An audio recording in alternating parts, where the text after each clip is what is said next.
Wistituid. Opao. Le 8 mars, journée de la femme. Journée de ma femme. Mon Ali. Je voudrais te dire merci. Mais merci, je sais, n'est pas assez. Merci pour tes colères qui m'ont mis sur le droit chemin. Merci pour tes nuits, merci pour tes jours. Merci pour nos beaux enfants. Merci pour l'honneur, pour ta dignité. Merci d'être si belle. Merci pour ton charisme. Lucien et Pata, Willy et Toka.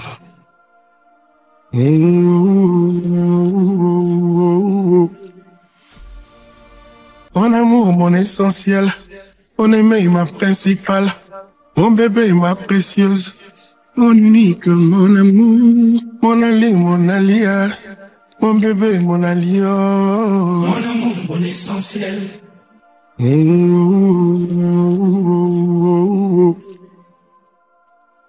Mon amour, mon essentiel. Mon aimé, ma principale. Mon bébé, ma précieuse. Mon unique, mon amour. Mon Ali, mon alia. Mon bébé, mon allié. Mon amour, mon essentiel.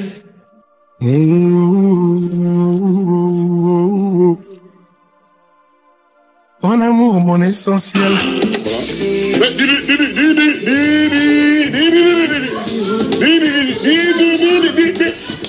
Ça se fait pas. Ça se fait pas. Voilà Miss Europe. Elle fouillait trace. En fait, elle était en train de faire des yeux au plat. Tu expliques au monsieur. Il y a un peu de sel. C'est quand même une chance d'avoir une fille qui se fait un omelette. Je ne suis pas mondain. Je n'aime pas m'exposer trop. Je suis un peu chez moi. Je suis un peu casanier avec mes vrais amis. Il y a même des gens qui sont surpris que moi je suis marié depuis 21 ans avec la même femme, avec ma même femme. Celle qu'on appelle grand prêtre mère. Mère Santan Alia, que j'ai chanté dans 12e Dan et dans Alia. Et qui a une chanson dans l'album 13e apôtre qui s'appelle Patronne, patronne de mon cœur. Il y a beaucoup de gens qui sont surpris quand je dis ça. Que je suis papa, j'aime mes enfants, ça surprend. Oui, il n'y a pas de rapport. Hein. Moi, je suis dans mes baskets, dans mon short, quand je quitte la scène. Je ne suis qu'un mec normal. D'ailleurs, je l'ai dit une fois, mon pao motonaka tiabatu, un homme parmi les hommes. Je ne suis qu'un homme parmi les hommes. Et derrière chaque grand homme, il y a une femme. Pour Kofi, c'est Aliane qui est le pilier de sa vie depuis plus de 20 ans. On l'appelle grand prêtre mère, 12e Dan, en matière de beauté. Elle est 12e Dan. Où est-ce que vous êtes rencontrés? En France. En France? À Paris, il y a mon frère qui est mort, Didi. Et comment on appelle ça? On donne un vin d'honneur à la fin du deuil, le 40e jour. Et j'avais invité le meilleur ami de mon frère, qui s'appelle Huberti. Et celle qui allait devenir ma femme, ça fait 21 ans maintenant, est venue avec Huberti, le meilleur ami de mon frère. C'est une grande star quand même, il faut dire, à l'époque. Hein. Quand je l'ai connu, pour moi, c'était une star. Aujourd'hui, c'est mon mari. Je le regarde différemment. Je ne le vois pas comme une star. C'est mon homme.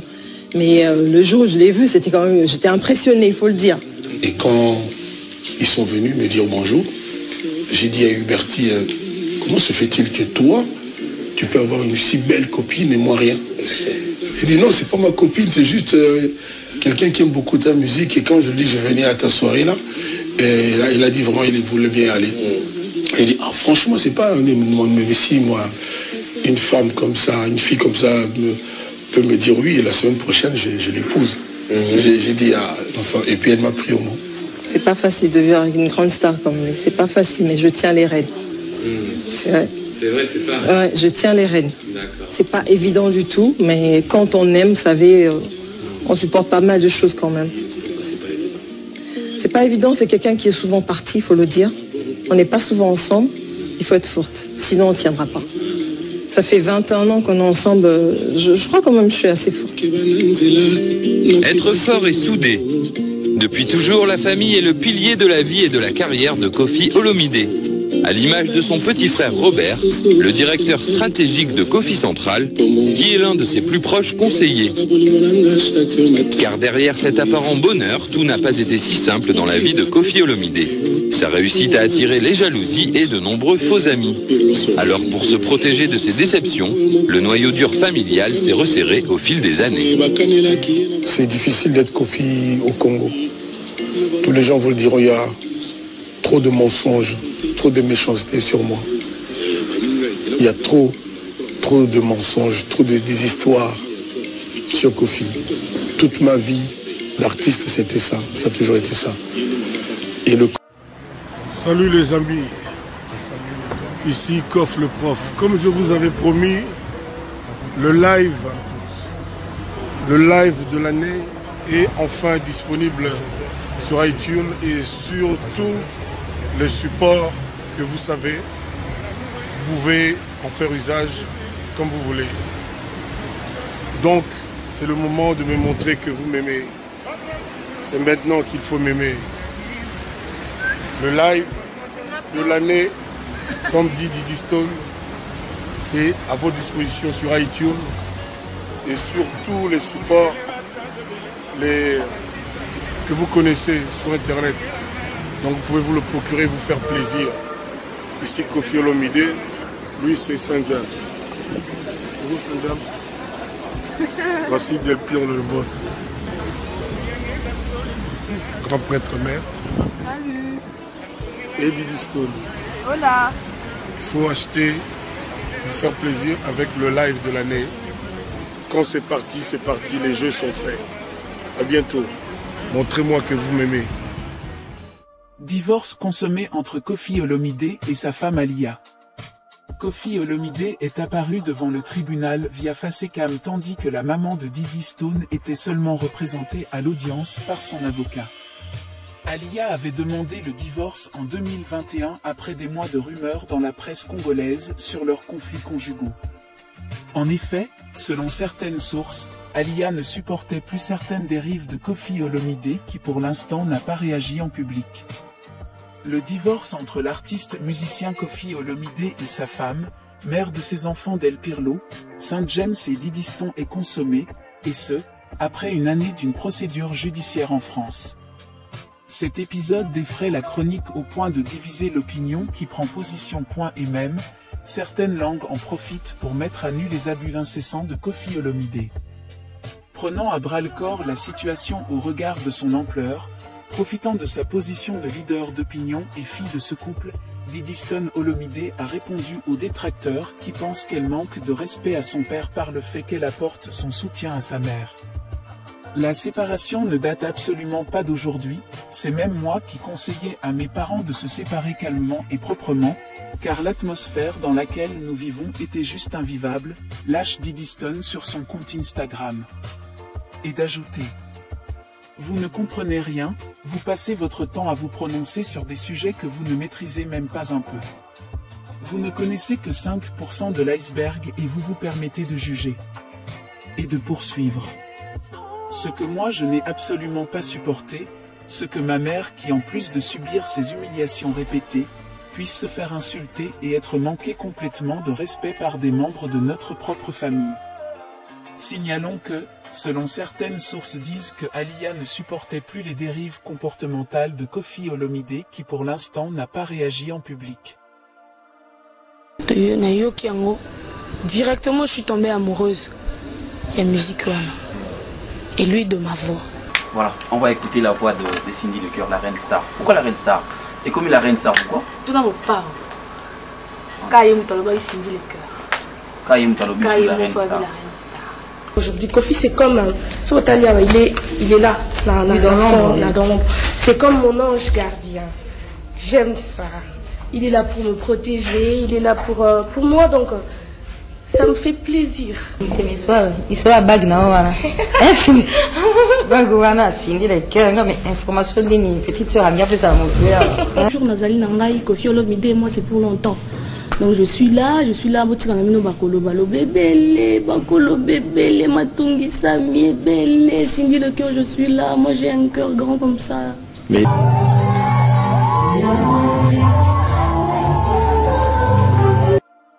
Lelo Cindy, confiance au Kofi Olomide Pesio, à nominer un Lelo à la quartier internationale.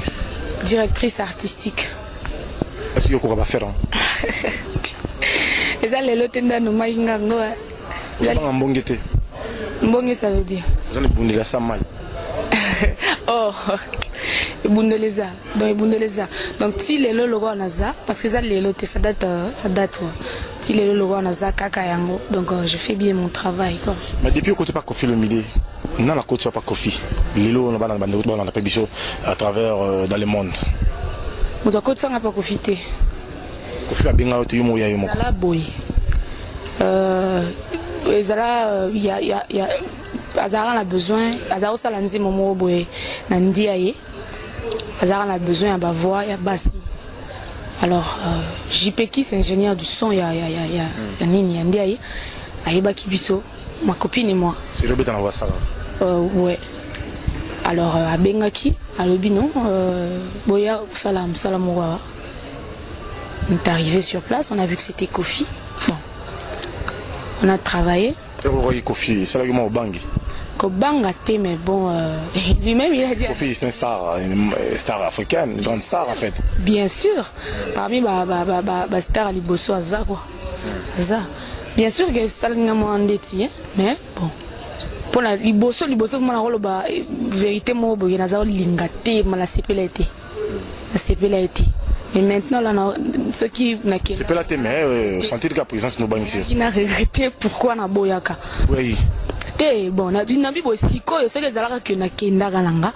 Bon, siko na yena regretter pourquoi. Mais moi je suis toujours la même, na Kofi wana. Hein? Kitoko bena ya pete mon pa wasi ba matine hein? Ba tuturo ba ta la chaîne ba charara parce que meilleur chanteuse azawa. Mon pa mo konjazo ya tombali ba doucha. Sentir échanger pour mon fleurit. Peut-être, je sais pas, mais. Mais quand même, vous aurez reconnaître réellement Dimi. Qu'est-ce que c'est? Moi, t'intéresse. Na gomi na raté la tête ndenge nini. Yango na tina continuer. Bon, alors R to yembi R ba lancer musique na ye. Na yo ki yango. Directement, je suis tombée amoureuse. La musique wana. Et lui de ma voix. C'est par là que tout a commencé. Amika qui on a monnaie oui. La tenue oui bien banzembo quartier latin international. Tuna kio. Ben atuna kinga été à mona kinga na saliam. Ben ndete monnaie to retenir ici quoi. Neti. Ngai moko nanda ko ekomi dangereux. Ngai moko nanda ko ekomi dangereux. Soki silence leki na kokoma paralysé. Soki absence leki na kokoma paranoïaque. Nanyangwa monelinga tongala ngai. Nanyangwa monelinga tongala ngai. Azaloleso. Maman andimi maman roche baker. Ochaka na nzemoni liboso osa baker na ndiaye. Baker na ndiaye na bandara na si je ne me trompe pas salopette. Mandingue Kofi Olomide a confirmé au lelo et na niveau espace Schengen, na niveau ya monde entier on va clip à travers l'album des prêtres Sixo Kominango monte que Europe sa Kofi ni Europe sa Kofi. Ah, confiance ndé. Na travail na yo. Je comprends pas. Confiance na travail na ngana ndé. Et on Kofi Olomide retenu pas na confiance na na pesio en tant que directeur artistique. Bon, déjà moi j'aime ce que je fais. La musique est dans la linga mingi ezanga vraiment tina moi l'épinière. La musique déjà quand je travaille à mon arabolingo nanga na travail et façon nanga ya travailler. Donc yango nanga mtare ko za garantie na. Le cœur. Le cœur comme le cœur. Pas le cœur. Le cœur comme le cœur. On me un massage. Eh, maman, et voilà comment c'est ça. On me un massage. Il y a solo, hein. Ah. Oh, ma chérie, obi ma chérie. Gentil, pas tu es refi. Il a baptisé naé, mon condia va massage. Mon condia va massage.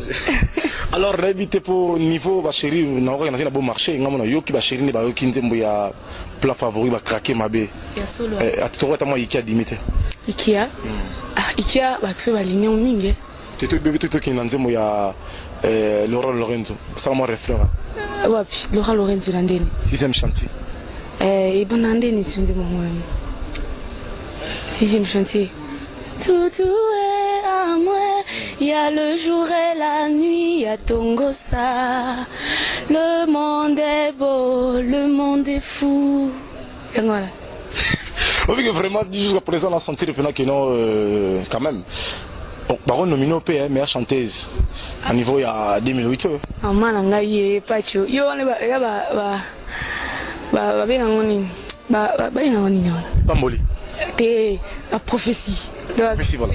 Voilà, quoi. Parce que le premier album, on a Kofi, ils ont mérité déjà disque d'or. On était déjà c'est bon, on a carrière. Non? Vraiment, merci. Merci beaucoup. Le 6, dans Grand Hôtel, dans Salon Congo. Présentation officielle et album, et puis à Cindy le cœur. Vous avez mis balai, bon, Azali naïe, Azali naïe. Mais je ne dis pas la chaleur. Koulmato puis Azali. Ben, Mikolo, parce que lui a comment en Afrique du Sud, ben, j'avais appris qu'il est ici. Tu vois, moi, extrait de Koulmato peut-être. Netini. Ya, oui, Nali.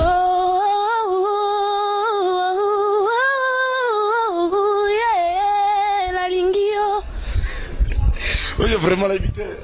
Éviter. Vraiment tout bon, on va chérir. Yo m'oppose au coup fanager.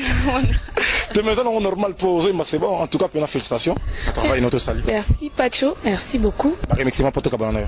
Voilà, merci à Liboso et Zalavman à Kofi Olomide. Le patron. Kofi Olomide. Papa ajouté. Ouais, ajouté. C'est le cas bête. Il y a ça donc ajouter des siko et siko yo. Il y a là-bas qui a un système de design.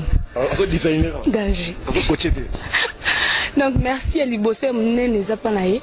Après vraiment merci Belé. Na espace où il y a Pessinga vraiment la carte il y a disque naé. Ndenge Nazaki vraiment remarquable. Voix na pena donc merci beaucoup prêtre. Merci. Et je remercie ma famille, la famille Nkunku, mon père chéri adoré que j'aime beaucoup. Donc Azala wana kakapona pour soutenir ngaba conseil jusque lelo. En tout cas, il faut papa sois fier de ta fille.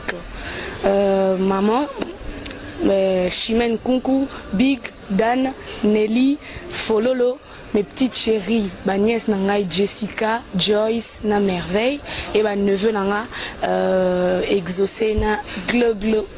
Avec des musiciens chrétiens. Dans mon âme, musicien chrétien, avec Kofi, je vois comment il est. En tout cas, je vois vraiment pas une grande différence. Donc,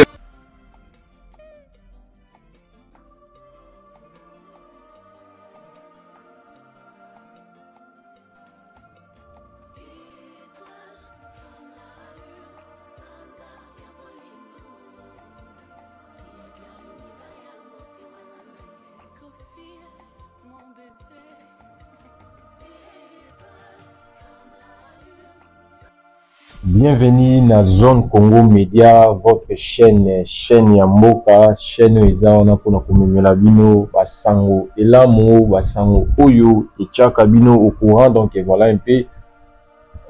Vous allez en direct de Zolanda Biso, Nakati a concept oyo, Ezolobama, entre parenthèses, Ezolobama archive, donc comme Ezali ko indiqué, comme to concept et émission oyo, Ezolobama archive, donc mbote na bino isika bozomi na mabota pe bandako na bino isika bozolanda biso. Merci na Polo Nzambe tata o azobatela biso et merci na yo pe o zwi libaku ya kolanda biso na mukolo ya lelo na émission oyo Ezolobama archive. Donc voilà un peu mais sarabino toujours que bit ya émission oyo ezali te pona ko la muselo ko moko mais faire pona ko faire comprendre kaka sikanini to outil pe sikanini to zana minute pe sikanini oyo tozali kokende. Donc voilà concept na biso ezabongo, donc to remontera vers le passé et to comme na présent pour que et indiquer biso que tozali kokende na feti tozali na direction nini. Donc le bango chaque fois que muto ayebi na sika ya outil te eza difficile pour à comprendre to ayeba objectif to wapi o azali kokende parce que ce que esika outil oyebi na muté c'est difficile pour donc continuer chemin. Donc émission oyo concept oyo et au moins une fois la semaine donc par semaine de ça au moins une fois concept où ils allaient archives pour remonter vers les temps quoi. Donc voilà un peu ils ont l'Obama nini lelo ils ont l'Obama depuis au moins déjà semaine déjà ça parle de Kofi ils ont l'Obama na Kofi ils ont l'Obama donc la légende ya mboka donc ils ont l'Obama dans tous les sens dans les biens dans les mal dans tout donc Kofi Kombo na ezali na toile pour le moment donc depuis hier il y avait eu des vidéos oyo wapi baboka ki biloko ya légende ya mboka na libanda donc vous imaginez légende partout il y a des communautés oyo bazali na bapoto ya mboka nyonso ya Afrique bazali komona ba scène oyo ezalaki un peu scandaleux komona biloko ya Koffi Olomide ezala jeté libanda boy donc wana bato balobi ke ba congolais bango il faut kaka bongo donc ils sont toujours dans les scandales bien que makaba scandale na toujours nango ba scandale moroté ya criminalité te ya bomaki mokute eza nango kaka nega ba base na nega ya mamungi tambola quoi voilà hier baboka ki babilo ya Koffi Olomide libanda et pas ya ex femme na ye maman ya bana na ye mère Alia donc voilà et biso pe lelo comme ça fait parler, ça fait un débat, on a quand même voulu montrer aux gens, parce qu'il y a des gens, il y a une génération, il y a des générations, oyo, les lots, au moins 2 décennies, oyo, il y a des gens qui sont grandis, oyo, bazo kuta, pamakambo, il y a passé, baeba qui a vraiment été, et la vitesse, il y a connexion, la vitesse internet, n'est comme un minute, oyo,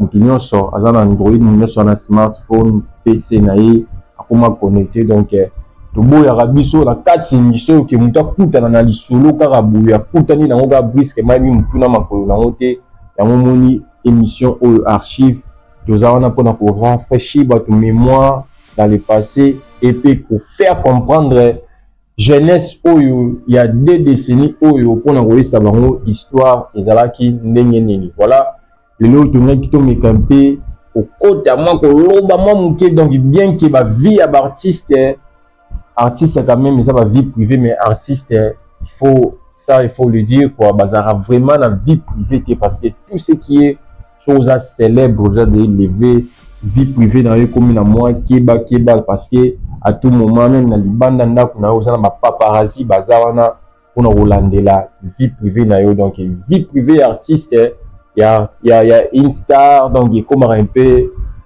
comprendre donc voilà Koffi aussi c'est Koffi Olomide quand même donc aujourd'hui donc on met un peu Kolobela Koffi Olomide na et voilà un peu donc Koffi Olomide avant mère Alia azalaka pena basi mususu déjà on va se séparer va se divorcer mais puisque aujourd'hui nous parlons que de Koffi Olomide mère Alia na mamasi donc nous sommes là seulement pour nako roba Italie bango donc voilà Koffi Olomide Antoine Agwepa Mumba avec sa femme Aliane communément connue de tous appelée de tous Mère Alia donc comme on a dit son vrai nom Aliane donc na Koffi Olomide mais c'est Koffi Olomide Babalanara au moins Babalanara en année 1994 donc 94 le 15 avril 1994 donc il a Paris avec sa femme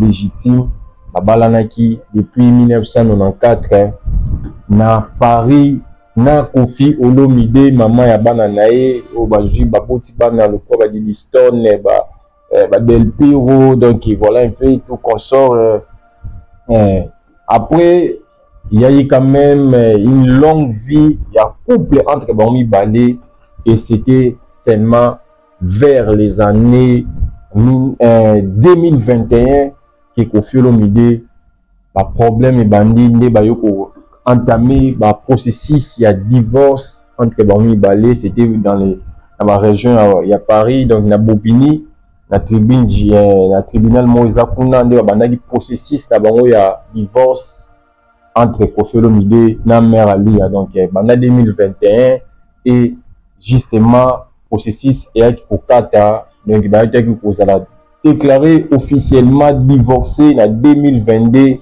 toujours na Bobigny na tribunal ya Bobigny et Koffi Olomide na femme na mère Alia va passer au moins 28 ans d'une vie commune et à couple. Donc voilà un peu aux acquis. Histoire de Koffi Olomide, la mère Ali, il y a ça qui 28 ans d'année ensemble. Donc après séparation, des séparations et Salema, toujours dans la vie, il faut s'attendre à un souper comme il a rabisso où ils en ont peut-être destin de l'Obar, toujours que tant qui peut-être Rosa bon, peut-être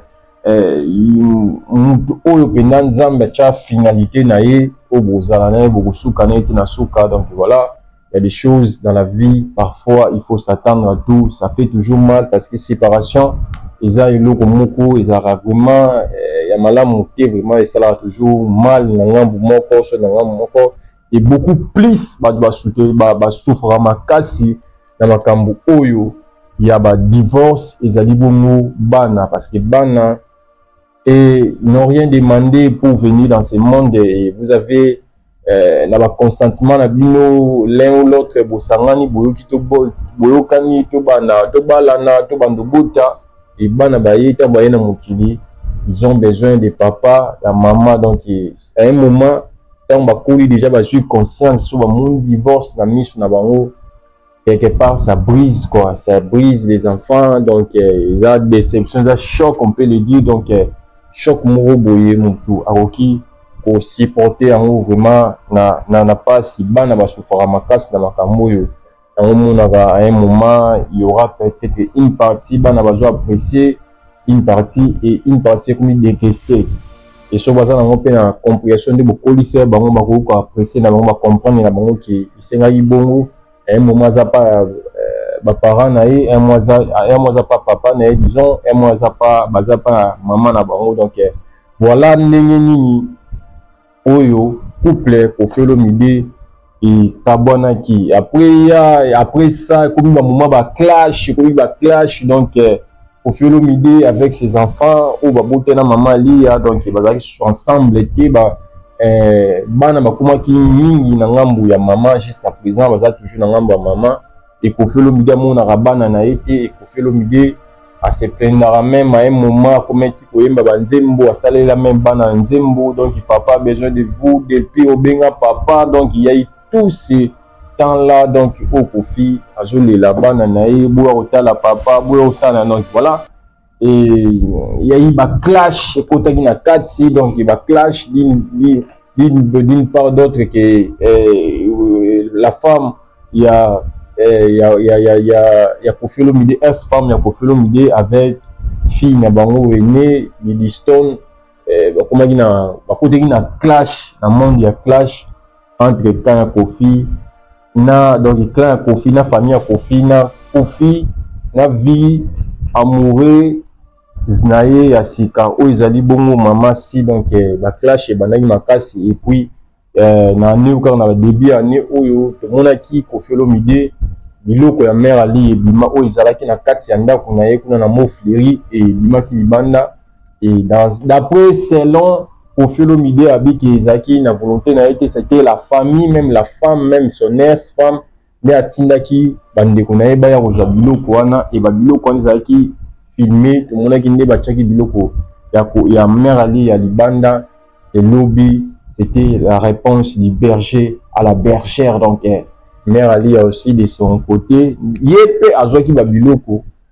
ya Koffi Olomide abwaki yango accompagné na mutu ando sala musala makasi musala wana zalaki bongo tonto ya bana, donc abwaki babiloko ya Koffi libanda, donc ce qui montre déjà que a vraiment rupture na tous les formes nango, donc on peut rien espérer encore que biloko mo kozonga ni kozonga à moins que ça maman ensemble déjà, donc mais la minute est comme un peu difficile déjà, divorce consommé de tout pièces, donc mentalement même, donc voilà, donc ici quand tu communes en haut la minute oyo. Et après cela il y a eu quand même Koffi Olomide avec sa, on peut dire, chante naïe, donc chanteuse naïe Cindy Leker na intégré mouvement à un moment, et pendant que on ne sait pas si on peut confirmer que pendant qu'il va zaki na mère Ali ya bazaki de chapeauter déjà avec Mamassi parce qu'on n'a pas de preuves pour confirmer, pour affirmer une telle chose. Donc voilà un peu. Après, Mère Alia, Kofi s'est marié avec Mamassi Ouazali, chanteuse au sein du quartier latin. Donc jusqu'à présent, vraiment couple ils ont erré. Donc ils ont passé un moment ils ont passé un bon moment ensemble. Donc Kofi Olomide récente même vidéo nae qui na tombe ya père nae na accompagné na Mamassi et à ça les témoignages que papa il s'arrange que nazala nae na mwasi o pena. Donc voilà, il y a des choses quand même, il y a des témoignages au Kofi Olomide na apparition nae et à l'écran na TV avec que bandaza ki na mère Ali atikala robenga e chérité donc bébé té. Donc voilà un peu quand et comment attend et comment il y a des complications comme na bozo kanaté, il y aura toujours des côtés négatifs mais peut-être de bimisara liboso et des côtés positifs mais de bon. Donc voilà, en ce qui concerne Mamassi Simbi le cœur. Donc on peut dire aussi à quelque chose que c'est destin parce que destin il y a Nzambe gande mutaye baka. Donc destin à Mamassi ndi ezalaki ke Kofi Olomide agwepa et Rambo les gens de Mboka asuka na maboko ya Mamassi. Donc nous constatons que Kofi a vraiment erré pour Zalana Mamassi à côté. Donc biso on peut le dire, on peut toujours souhaiter donc la bonne chance que ce soit à côté à Mère Alia yepe à continuer boyete monzemba boyete soit côté na moto à ça la foyer na ça la couple na à continuer toujours. Et de l'autre côté aussi à Mamassi déjà ils se sont dit oui et oui. Donc on a qu'à leur souhaiter du bonheur pour la vie na bango ya couple. Donc voilà un peu autrement tout présenter bino lelo na kati émission oyo izolo ba mana invité yo oyo na no s'abonner na kati ya chaîne oyo. Puis beaucoup commenter beaucoup ba j'aime des alaka bo pesa biso ba point de vue na bino concernant un article que présenter bino na mkolalo parce que ça la biso toujours plaisir ni to ça bino qui tout ça la émission o na biso na bino dans l'ensemble. Donc en commentaire na bino za toujours les bienvenus, partage na bino ba like na bino za toujours les bienvenus na kati ya émission oyo izolo bama. Merci na Tandu Sébastien, merci na Irène Mambouini, merci na Patricia Eduardo, merci na Dalton Alphonse na Milouze, merci na Jim Debo des champions et merci na Chris Am